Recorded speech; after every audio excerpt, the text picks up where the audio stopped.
I walked into my grandfather's grand dining room expecting our usual Thanksgiving celebration, but instead found myself facing the most devastating betrayal of my life. My sister Amanda stood beside the mahogany table where our family had gathered for decades, clutching a stack of legal documents like weapons. The moment she saw me, her eyes lit up with calculated malice. "Cyrus," she announced to our 20 assembled relatives, "you need to sign the deed to the $8.8 million estate over to me right now." I stared at her in complete shock, unable to comprehend what I was hearing. When I stammered that I wouldn't do any such thing, my mother Sarah rose from her chair and slapped me hard across the face in front of everyone. The sting of my mother's hand across my cheek burned less than the humiliation of being struck in front of our entire extended family. Aunts, uncles, and cousins who had known me since childhood now watched me like I was some kind of dangerous criminal. The dining room that had always felt warm and welcoming suddenly seemed cold and hostile. Amanda's voice cut through the stunned silence with surgical precision. "Mother has finally realized what I've been trying to tell her for months," she said, waving the documents with theatrical flair. "Cyrus is mentally unstable and completely unfit to manage grandfather's estate." She pulled out what appeared to be medical reports and spread them across the polished table surface. "These psychiatric evaluations clearly show that he suffers from severe bipolar disorder and has been making increasingly erratic financial decisions." My jaw dropped as I stared at papers that supposedly contained my medical information. I had never seen a psychiatrist in my life, yet here were documents claiming I had been diagnosed with multiple mental health conditions over the past several months. The letterhead looked official, complete with doctor signatures and clinic stamps. My mother's tear-stained face crumpled with what appeared to be genuine anguish. "I'm so sorry, sweetheart," she whispered, reaching toward me with trembling fingers. "But Amanda is right. You've been acting so strange lately, forgetting conversations, making wild statements about money. I can't risk you destroying everything your grandfather worked so hard to build." Uncle Robert, my father's younger brother, shifted uncomfortably in his chair. His weathered hands gripped his coffee cup so tightly I thought it might shatter. He caught my eye for just a moment and gave an almost imperceptible shake of his head before looking away. Something about his expression suggested he knew more than he was saying. "The medical evidence is overwhelming." Amanda continued, her voice gaining strength as she sensed the family's growing acceptance of her narrative. "Dr. Harrison at the Riverside Psychiatric Center has been treating Cyrus for 8 months now. His condition has deteriorated significantly, and he's been talking about using the inheritance money for increasingly bizarre investment schemes." I felt like I was living in a nightmare. "Amanda, what are you talking about? I've never been to any psychiatric center. I don't even know a Dr. Harrison. These documents are completely fabricated." Aunt Patricia, my mother's sister, stood up from her place near the fireplace. Her normally gentle demeanor had been replaced by something harder and more suspicious. "Cyrus, honey, denial is a classic symptom of your condition. The family has to protect itself from your poor judgment. Amanda has shown us bank records proving that you've already tried to access the estate funds inappropriately." More papers appeared on the table, these showing what looked like attempted wire transfers and suspicious financial activity linked to accounts bearing my name. The documentation appeared legitimate, complete with bank logos and official stamps. I recognized my signature on several forms, though I had no memory of signing any of them. The family lawyer, Benjamin Walsh, sat quietly in the corner, observing everything with an unreadable expression. He was a thin man in his 50s with silver hair and sharp blue eyes that seemed to miss nothing. I had expected him to defend my interests as the estate's primary beneficiary, but instead, he remained silent, occasionally taking notes in a leather portfolio. My younger cousin Jake, who was barely 21, had his phone out and was recording everything. "This is just for family documentation," he explained when I noticed the camera pointed in my direction. Amanda suggested we should keep records of tonight's proceedings for legal purposes. The suggestion that my own family was building a case against me sent chills down my spine. These weren't strangers trying to steal from me. These were people who had celebrated my birthdays, attended my graduation, and supported me through difficult times. Now they were treating me like I was mentally incompetent and dangerous. Amanda sensed the momentum shifting in her favor and pressed her advantage. If Cyrus refuses to sign these papers voluntarily, I'm prepared to have him committed for psychiatric evaluation. Dr. Harrison has already signed the necessary forms for an involuntary commitment. We can have him taken to a secure facility tonight if necessary. The threat hit me like a physical blow. My sister was talking about having me locked up in a mental institution based on falsified medical reports. The casual way she discussed destroying my freedom made me realize how thoroughly she had planned this assault on my life. Several relatives who had initially looked uncomfortable with the confrontation now nodded in agreement with Amanda's position. The fake medical evidence was convincing, and my protests were beginning to sound exactly like the denial that Aunt Patricia had described as a symptom of mental illness. Uncle Robert finally spoke up, his voice barely above a whisper. Maybe we should slow down a bit. This is all happening very fast, and Cyrus deserves a chance to respond to these allegations properly. Amanda's eyes flashed with anger at the first sign of resistance to her plan. Uncle Robert, with all due respect, Cyrus has had months to get help for his condition. Instead, he's been hiding his illness and putting the entire family's financial security at risk. We can't afford to wait any longer. She turned to address the entire room with the confidence of someone who knew she held all the cards. I've consulted with legal experts about the best way to handle this situation. If Cyrus doesn't sign these transfer documents by midnight tonight, I'll have no choice but to initiate emergency proceedings to have him declared mentally incompetent. The court will appoint a guardian to manage the estate, and that process could take years and cost hundreds of thousands in legal fees. The deadline felt like a sword hanging over my head. I was trapped in a corner with no allies and no clear way to prove my innocence. The evidence against me looked convincing, and my family clearly believed Amanda's version of events. Even my own mother had turned against me based on whatever lies my sister had been feeding her for months. Benjamin Walsh closed his portfolio and looked directly at Amanda for the first time all evening. His expression was completely neutral, but something about the intensity of his gaze made me wonder what he was really thinking about this whole situation. I needed space to think clearly, so I excused myself from the dining room and retreated to my grandfather's study.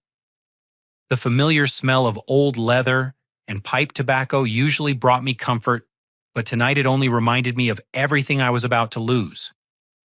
The walls were lined with books my grandfather had collected over 70 years, and his massive oak desk still held the fountain pen he'd used to sign important documents.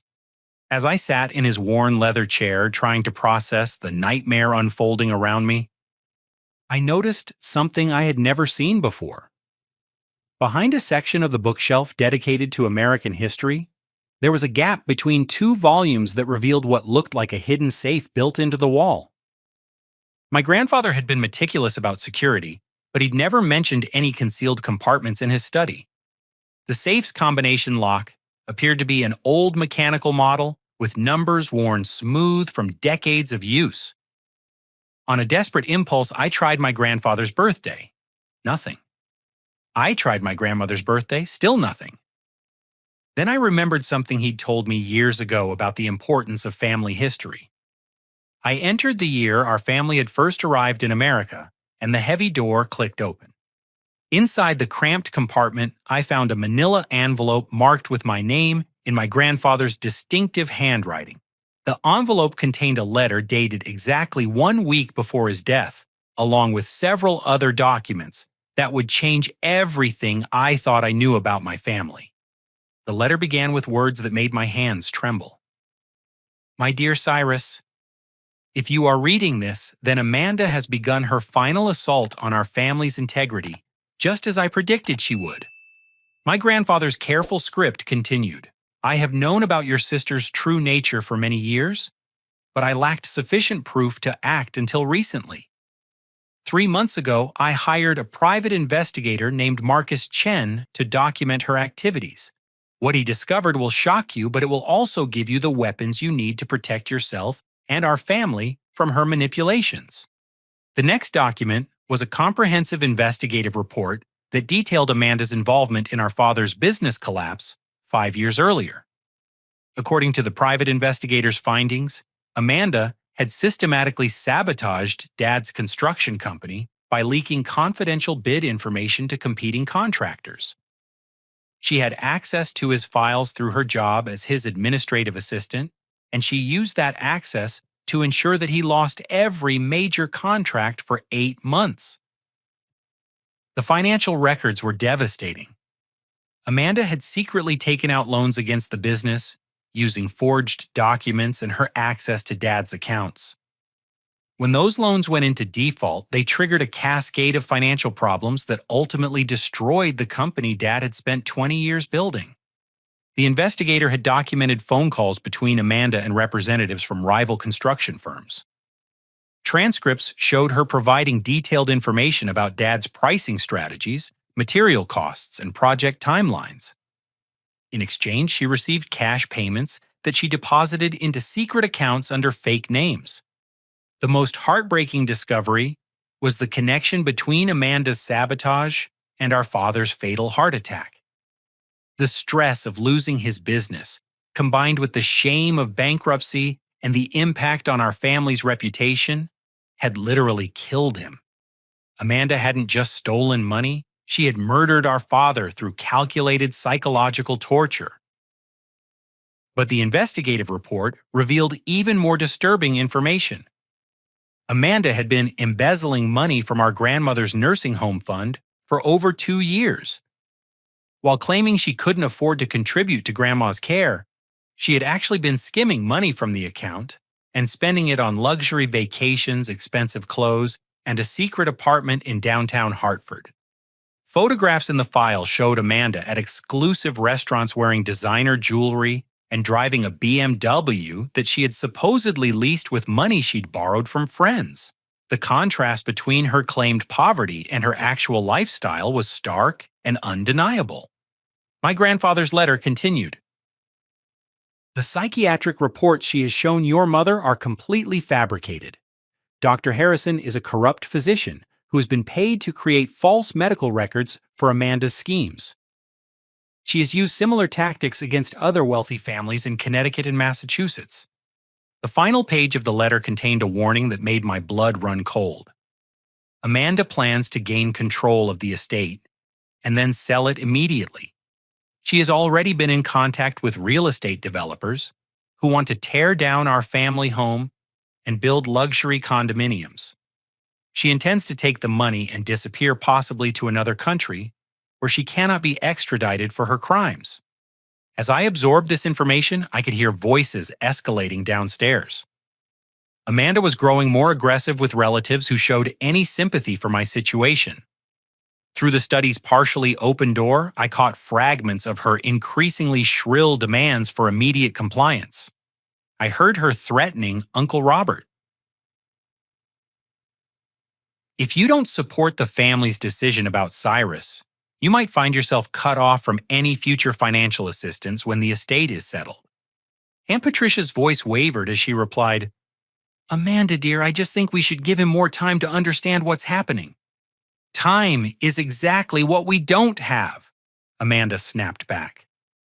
Every day that Cyrus remains in control of this estate puts all of us at risk. His mental condition is deteriorating rapidly, and his delusions about money are becoming more dangerous. Benjamin Walsh's voice joined the conversation, though his words were too quiet for me to hear clearly. Whatever he said seemed to calm Amanda temporarily, but I could sense the underlying tension continuing to build. Looking through the study window, I saw several cars I didn't recognize parked along the circular driveway. Amanda had apparently invited people to tonight's gathering who weren't actually family members. The presence of strangers made the situation feel even more orchestrated and threatening. The investigative report included one final piece of information that explained everything Amanda had been planning this inheritance seizure for over a year. She had researched legal precedents for challenging wills based on mental incompetence claims, and she had systematically built false evidence to support her case. The depth of her planning was terrifying. She had created fake medical records, forged financial documents, and manipulated our mother's emotions with surgical precision. This wasn't a spontaneous attempt to steal money. It was a carefully orchestrated campaign to destroy my life and steal our family's legacy. As I finished reading the last document, I realized that my grandfather had given me proof of Amanda's crimes. But I still had no idea how to use that proof to stop her. Everyone downstairs believed her lies, and my protests would sound exactly like the mental illness symptoms she had described. The clock on the study wall showed that I had less than 4 hours until Amanda's midnight deadline. I needed allies, but everyone I trusted had already been turned against me by her manipulation and false evidence. I knew I had to confront Benjamin Walsh directly about what I'd discovered. Something about his behavior during Amanda's presentation had seemed off, and I needed to understand whose side he was really on. I found him alone in the library, supposedly reviewing legal documents, but his attention seemed focused elsewhere.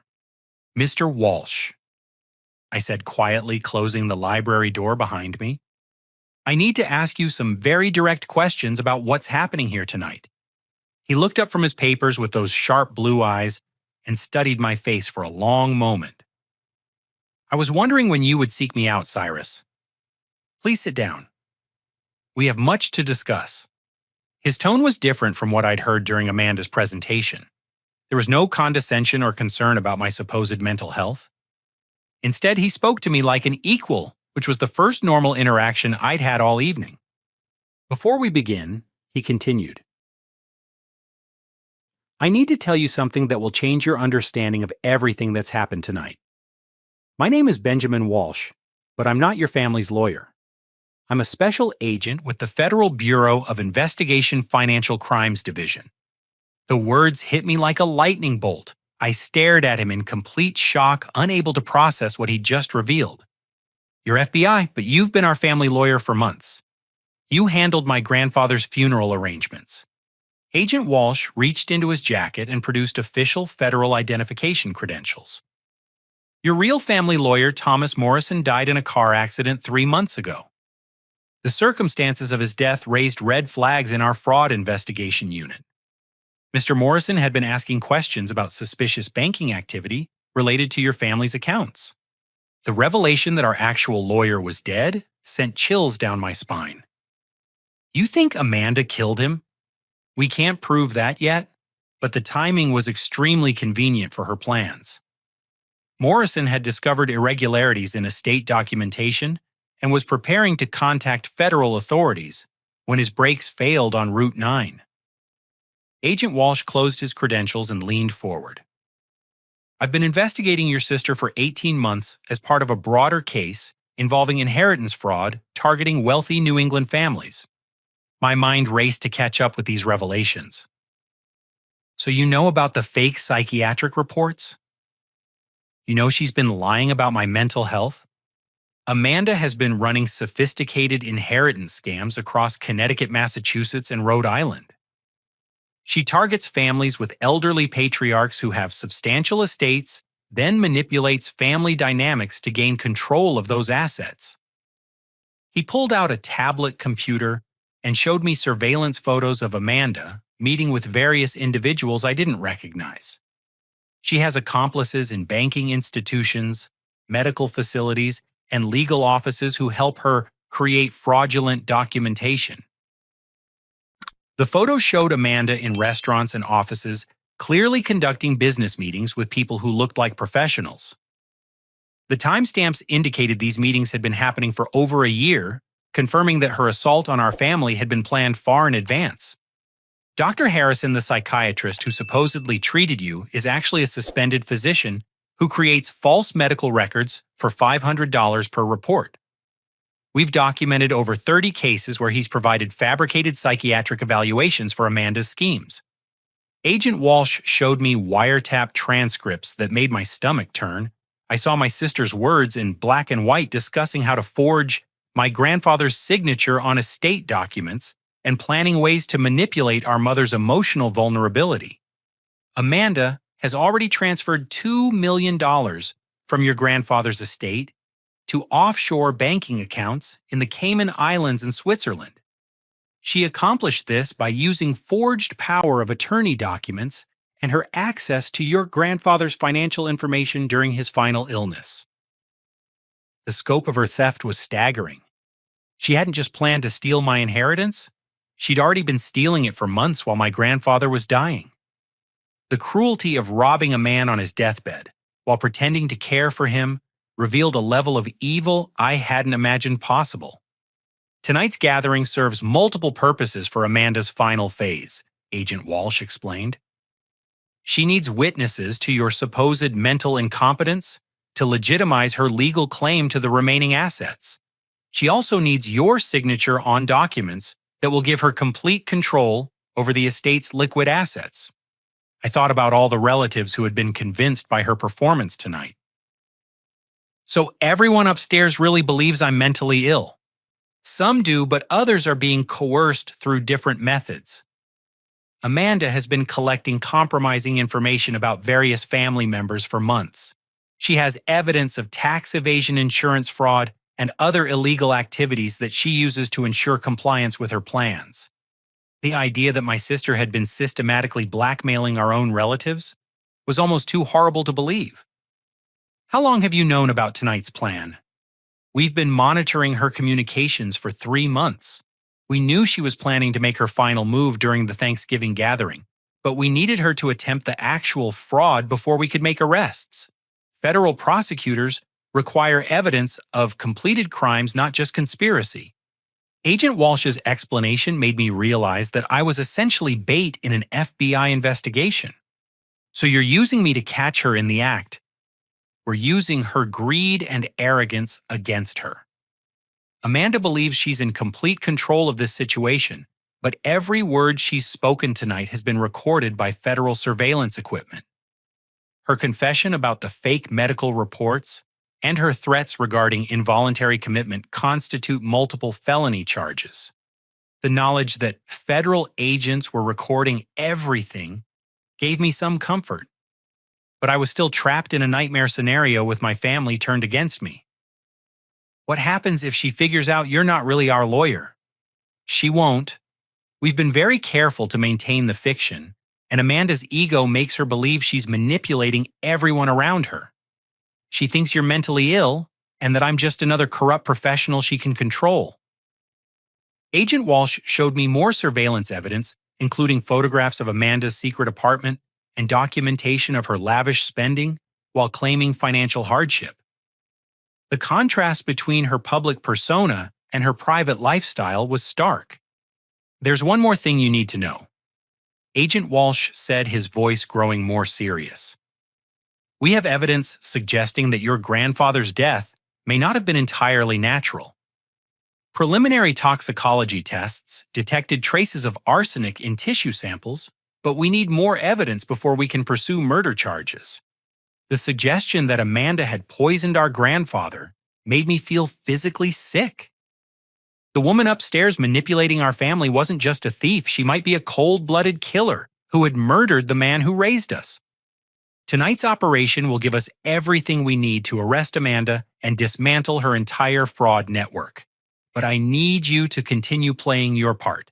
Let her believe she's winning until we're ready to move. As Agent Walsh finished explaining the federal investigation, I heard Amanda's voice growing louder upstairs. She was demanding immediate signatures on her documents, and her patience with family resistance was clearly running out. The clock on the library wall showed that we were approaching Amanda's midnight deadline. Everything was building toward a confrontation that would either expose her crimes or destroy my life completely. I returned to the dining room with a new understanding of what was really happening. But I had to continue acting like the confused and vulnerable target Amanda believed me to be. She looked up expectantly as I walked back into the room, clearly hoping I had come to surrender to her demands. "I've been thinking about what you said," I told her, trying to project uncertainty and defeat. "Maybe I should consider signing those papers after all." Amanda's eyes lit up with predatory satisfaction. "I'm so glad you're finally being reasonable, Cyrus. This is really for the best for everyone involved." But her moment of triumph made her careless. Instead of simply accepting my apparent surrender, she began revealing details about her plans that she should have kept secret. The alcohol she'd been drinking throughout the evening was loosening her tongue, and her confidence was making her reckless. "I've already spoken with real estate developers about the property," she announced to the gathered family. "The estate is actually worth much more than $8.8 million if we sell it to the right buyers. I've had preliminary discussions about developing this land into luxury condominiums." Uncle Robert looked genuinely shocked. "Amanda, this house has been in our family for 4 generations. Your grandfather specifically wanted it preserved as our family's gathering place." "Uncle Robert, we have to be practical about money in today's economy," Amanda replied with condescending patience. "Maintaining this property costs over $200,000 per year in taxes, insurance, and upkeep. It makes much more financial sense to liquidate the asset and invest the proceeds more wisely." She pulled out her tablet computer and began showing relatives architectural plans and financial projections that she had apparently commissioned months earlier. The documents showed the family estate bulldozed and replaced with 24 luxury units with projected profits exceeding $15 million. "I've also had the estate appraised by independent professionals." Amanda continued producing more documents. "These appraisals show the property is worth only $4 million as a single-family residence, but up to $18 million as a development opportunity." Aunt Patricia frowned as she examined the appraisal documents. "These numbers seem much lower than what your grandfather always told us the estate was worth." "Grandfather's financial understanding wasn't always accurate in his final years," Amanda replied smoothly. "The appraisers I hired are certified professionals who specialize in Connecticut real estate markets. I noticed that the appraisal documents were dated only 2 weeks ago, which meant Amanda had been planning to sell the property long before tonight's supposed emergency regarding my mental health." She was revealing that her entire story about protecting the family's interests was a lie. But Amanda's overconfidence led her to an even more damaging revelation. She opened a different folder on her tablet and began showing the family what appeared to be personal information about each of them. "Before we finalize tonight's decisions, I think everyone should understand the complete financial picture our family is facing," she said with a smile that made my blood run cold. "I've been conducting research to ensure that everyone's interests are properly protected." She turned the tablet toward Uncle Robert. "For example, I've discovered that Uncle Robert has been underreporting his construction business income to the IRS for several years. The tax liability could be quite substantial if the federal government decided to audit his returns." Uncle Robert's face went white. "Amanda, how did you get information about my business taxes?" "I have friends who work in various professional capacities," she replied vaguely. "Aunt Patricia, I've also learned some interesting things about your insurance claims following your house fire 2 years ago." Aunt Patricia began to look genuinely frightened. "What are you talking about?" Amanda showed her more documents on the tablet screen. "The insurance investigators missed some important details about the fire's origin. It would be unfortunate if someone brought those details to their attention now that the claim has been settled." I watched in horror as Amanda systematically revealed that she had damaging information about nearly everyone in the room. She had evidence of Cousin Jake's marijuana dealing operation at his college, documentation of my mother's tax-free gifts that exceeded federal reporting requirements, and photographs showing various relatives in compromising situations. "I want everyone to understand that I'm not threatening anyone," Amanda said with false sweetness. "I'm simply trying to ensure that our family makes decisions that protect everyone's interests." Sometimes that means keeping certain information private within our family circle. The relatives who had initially supported her claims against me now looked terrified, as they realized she had been collecting blackmail material against all of them. The woman they thought was trying to protect the family was actually holding everyone hostage with their personal secrets. But Amanda's most shocking revelation came when she showed them video footage on her tablet. I've also installed security cameras throughout this house to protect against theft and vandalism.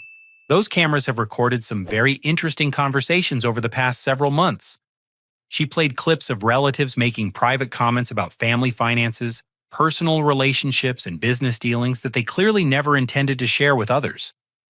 Amanda had been secretly recording everyone for months, building an arsenal of blackmail material to use exactly as she was using it tonight. Jake, your parents might be interested to know about your plans to drop out of college and move to California with your girlfriend. Patricia, your husband doesn't know about your gambling debts from the casino trips to Foxwoods, does he? Each revelation hit its target like a precision strike. Amanda had studied everyone's vulnerabilities and collected exactly the information she needed to control their behavior. She wasn't just stealing money, she was destroying the family's trust in each other. My mother sat in stunned silence as she realized how thoroughly Amanda had manipulated not just her emotions, but everyone's secrets and fears. The daughter she thought was protecting the family was actually holding everyone prisoner with their own private information.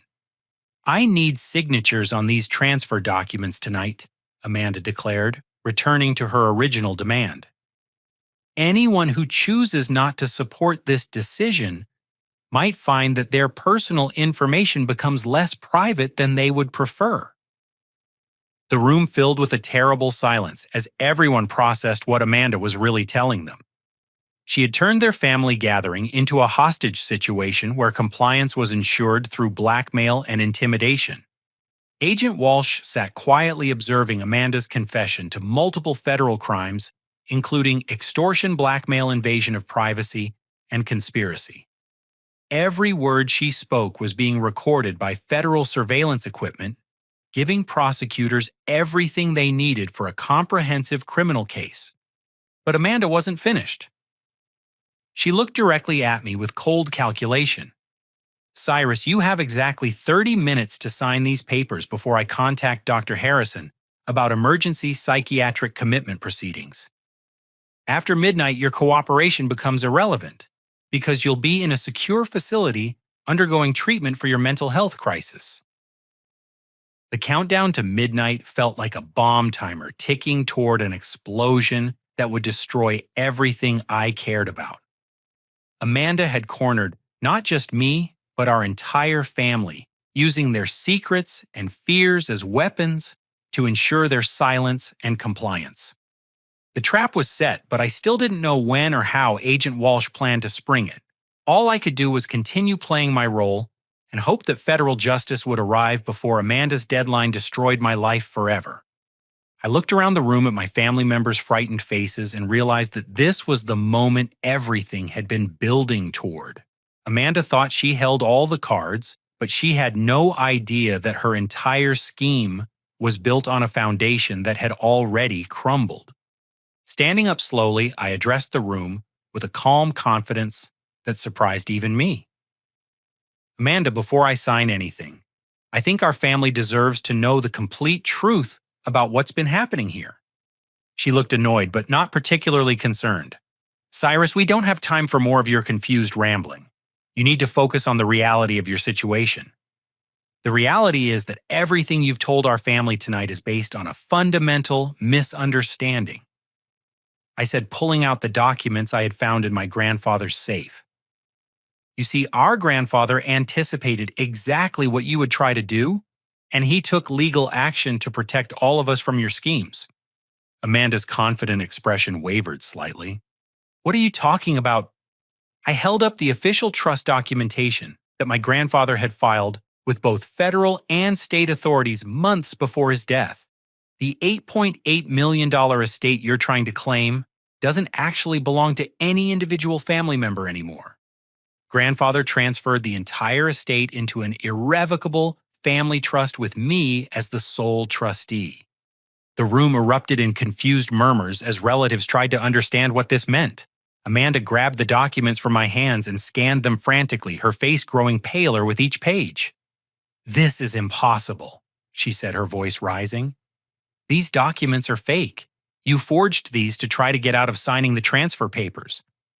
The trust was established through the law firm of Morrison Chen and Associates in Hartford. I continued calmly. "All the documentation has been filed with the Connecticut Secretary of State's office, the Internal Revenue Service, and the federal court system. You can verify the authenticity of these documents through any of those agencies." Agent Walsh spoke for the first time in over an hour. "I can confirm that these trust documents are completely legitimate and legally binding. The estate transfer was properly executed according to Connecticut state law and federal tax regulations." Amanda stared at the trust paperwork, as if she could make it disappear through sheer force of will. "But this means that all my legal research, all the psychiatric evaluations, all the transfer documents I prepared, are completely worthless." "That's exactly what it means," I said. "You can't claim mental incompetence against me to seize control of property that isn't mine to begin with. The trust owns the estate, and the trust has very specific provisions about how it operates." I showed the family the relevant sections of the trust documentation. Grandfather included specific language preventing any family member from using mental health claims to alter the trust's management. He also created protections for all family members against financial liability and provided funding for legal defense if anyone tries to challenge the trust structure. Uncle Robert looked up from reading the documents with obvious relief. "This means Amanda's threats about tax audits and insurance investigations don't have any power over the trust's assets. The trust has provisions for protecting beneficiaries from exactly the kinds of blackmail and extortion that Amanda has been using tonight." I explained. "Everyone in this room is protected by the trust's legal structure from retaliation based on personal information." Amanda's tablet computer, which had been her weapon of blackmail just minutes earlier, now looked like nothing more than an expensive toy. The secrets she had collected couldn't be used to control people who were protected by an ironclad legal trust. But the trust documents revealed even more devastating information about Amanda's criminal activities. My grandfather had included detailed appendices documenting her embezzlement from his accounts, her role in our father's business failure, and her manipulation of various family members over the years. "Grandfather spent months collecting evidence of your crimes, Amanda," I said, showing the family photographs and financial records that proved her theft. "He knew you had been stealing from him, and he knew you were planning to steal from all of us after his death." All right. My mother stared at documents showing Amanda's secret bank accounts and luxury spending while she had been claiming poverty and asking for financial help. "Amanda, you told me you couldn't afford to contribute to your grandmother's nursing home care." "Mother, I can explain all of this," Amanda said desperately, but her explanation sounded hollow when confronted with photographic evidence of her deception. The trust documents also included copies of all the evidence that my grandfather had gathered about Amanda's criminal network. The fake medical reports, the forged financial documents, and the blackmail material were all documented and preserved as evidence of her systematic fraud. Agent Walsh stood up and addressed the room officially. "The federal investigation into Amanda's activities has been ongoing for 18 months. Tonight's events have provided us with sufficient evidence to proceed with comprehensive federal charges against her and her accomplices." Amanda looked around the room, desperately searching for any remaining leverage or sympathy. "You're all making a terrible mistake.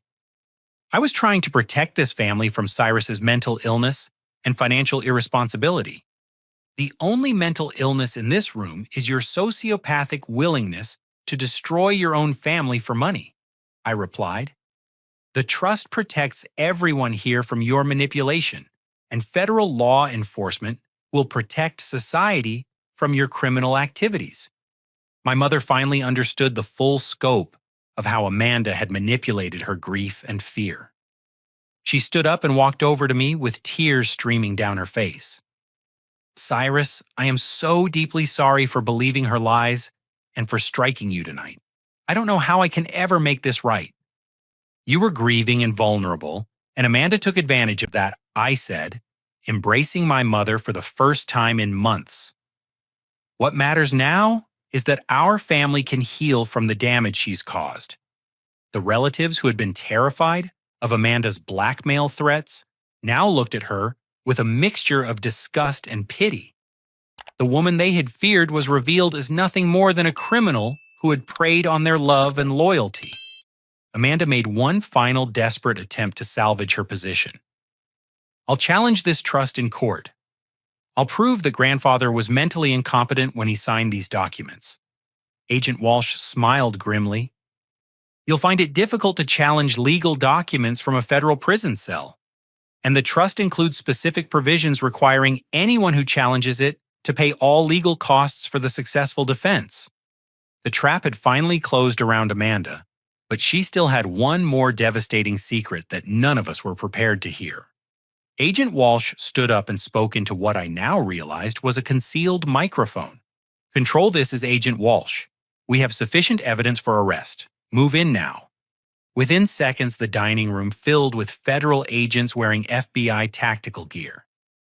They had been positioned around the property all evening, waiting for Amanda's confession to be complete before taking action. The coordination was so smooth that Amanda barely had time to react before she was surrounded. Amanda Chen, Agent Walsh said formally, producing handcuffs and federal arrest warrant. You are under arrest for conspiracy to commit fraud money, laundering extortion, blackmail, identity theft, and violation of federal banking regulations. As the agents began reading Amanda, her constitutional rights, something inside her seemed to snap completely. Instead of the fear or remorse I might have expected, she began laughing in a way that made my skin crawl. It wasn't the laugh of someone who found something funny. It was the laugh of someone whose grip on sanity had finally broken. You think you're so clever, don't you? She said, looking directly at me with eyes that seemed to burn with hatred. You think you've won something important here tonight? Agent Walsh tried to continue with the arrest procedure, but Amanda kept talking with manic energy. Before you take me away, let me give this family one final gift. Let me tell you about dear sweet grandfather's last few weeks of life.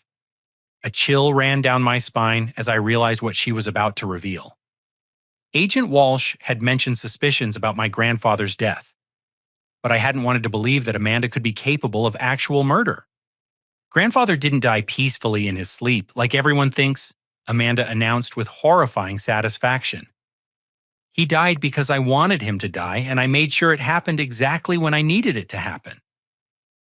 My mother gasped and sank back into her chair. The federal agent stopped moving and focused intently on Amanda's spontaneous confession to what was clearly going to be murder. I researched untraceable poisons on the internet for months before I found the perfect solution. Amanda continued, her voice growing more excited as she described her crime. Arsenic is wonderfully subtle when administered in small doses over several weeks. The symptoms look exactly like natural aging and organ failure. Agent Walsh activated a portable recording device to capture Amanda's confession in addition to the surveillance equipment that had been running all evening. Amanda Chen, you have the right to remain silent.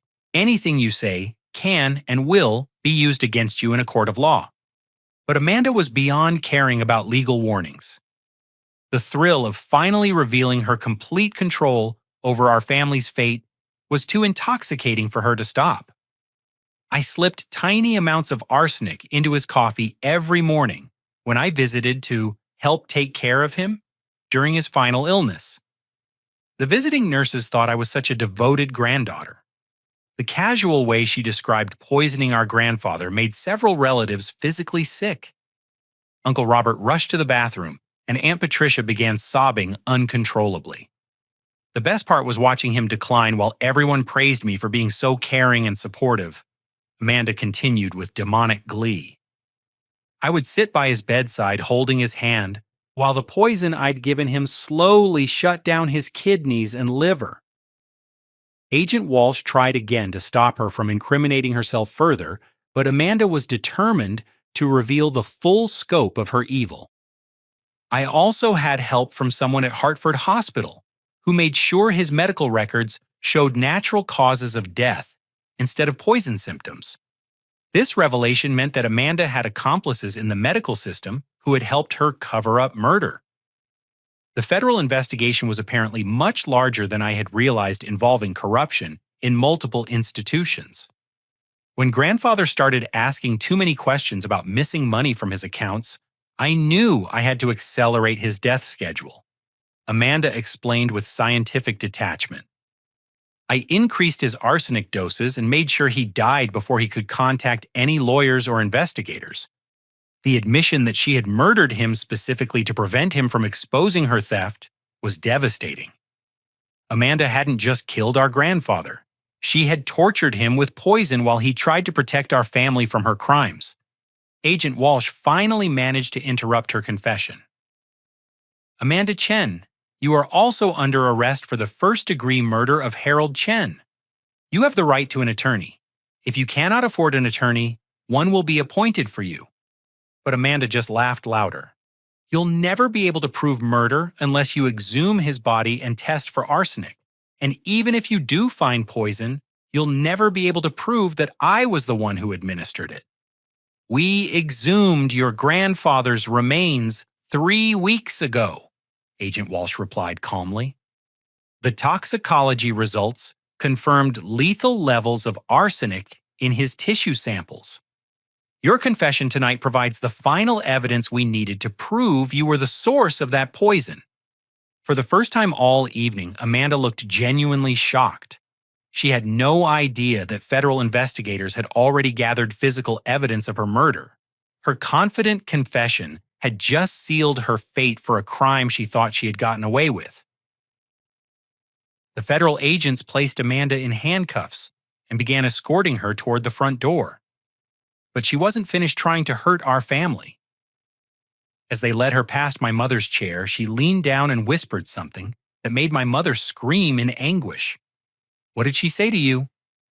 I asked, rushing to comfort my mother. Through her tears, my mother managed to repeat Amanda's final cruelty. She said that our father's heart attack was just the beginning and that she had been planning to poison me next if I didn't cooperate with her inheritance plans.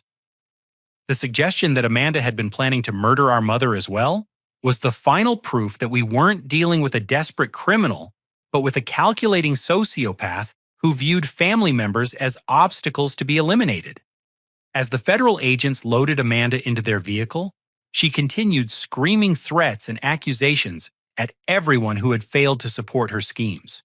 Her complete break from reality made it clear that she was not just a criminal, but someone whose mental state had deteriorated beyond any possibility of redemption. Agent Walsh approached me as the other agents finished securing the crime scene. I need you to know that Amanda's confession tonight will result in federal charges that could include the death penalty. Are you prepared for what that might mean for your family? Looking around at my relatives who were still processing the horror of what they had witnessed, I realized that Amanda's arrest was just the beginning of a long healing process for all of us. She made her choices, I said finally. Now she has to face the consequences of those choices. Our family needs to focus on recovering from the damage she's caused, not on protecting someone who was willing to kill us for money. The woman who had been my sister was gone, replaced by a monster who had murdered our grandfather and planned to murder our mother. Justice had arrived, but the emotional cost of that justice was going to take years for our family to fully understand. 6 months later, I stood in the same dining room where Amanda had tried to destroy our family, but everything felt completely different now. The heavy atmosphere of fear and manipulation had been replaced by something I hadn't experienced in years: genuine peace and security. The federal trial had concluded 3 weeks ago, with Amanda receiving a life sentence without the possibility of parole. The evidence against her had been overwhelming, and her own videotaped confession had made the prosecution's case ironclad. She would spend the rest of her life in federal prison, which meant our family could finally begin healing without fear of her return.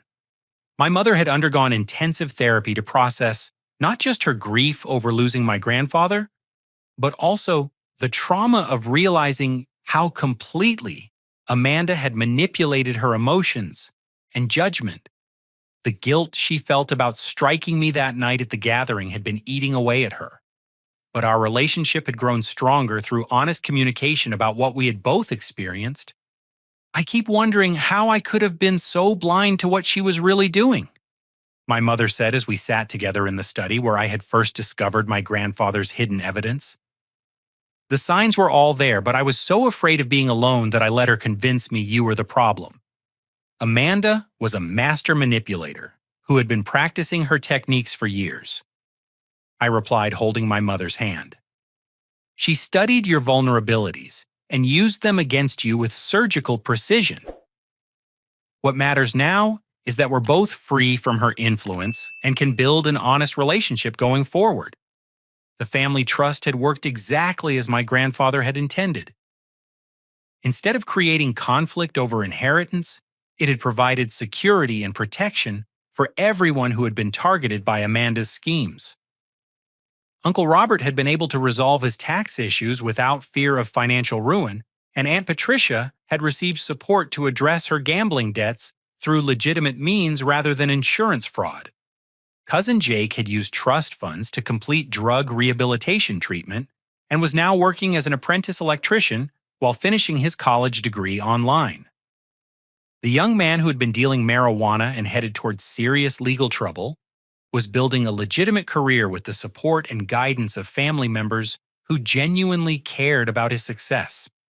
The trust had also enabled us to establish the Harold Chen Foundation for Elder Abuse Prevention, which provided resources and support for families dealing with financial exploitation of elderly relatives.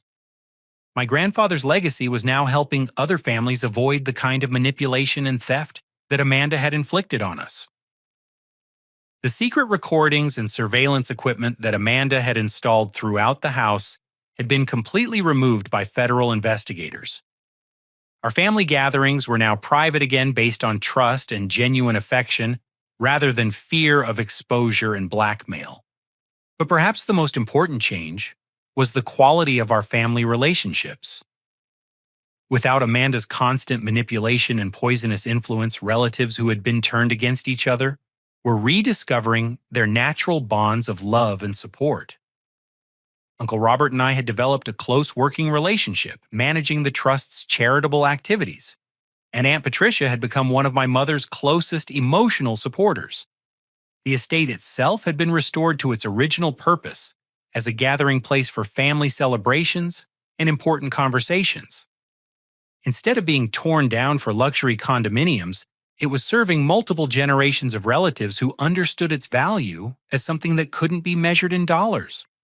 Agent Walsh, whose real name I learned was Special Agent Benjamin Torres, had become an unexpected friend during the months of legal proceedings. His patient explanation of federal investigation procedures had helped our family understand how extensive Amanda's criminal network had actually been. Your sister's arrest led to prosecutions in 7 states, he explained during one of our conversations. She had accomplices in banks, medical facilities, legal offices, and insurance companies.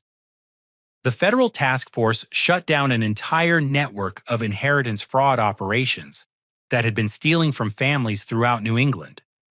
The knowledge that Amanda's crimes had extended far beyond our family was both horrifying and somewhat comforting. We weren't the only people who had been fooled by her manipulations, and our experience was helping protect other families from similar victimization. Dr. Harrison, the corrupt physician who had created fake psychiatric reports, was sentenced to 10 years in federal prison and permanently lost his medical license. The fake medical clinic where Amanda had supposedly been treating me was shut down, and several other doctors involved in the fraud network were prosecuted for their roles in creating false medical records. The real estate developers who had been planning to purchase our family estate for luxury development were investigated for their connections to Amanda's schemes. While they weren't charged with criminal activity, their business practices came under federal scrutiny that eventually led to revelations about other questionable development projects.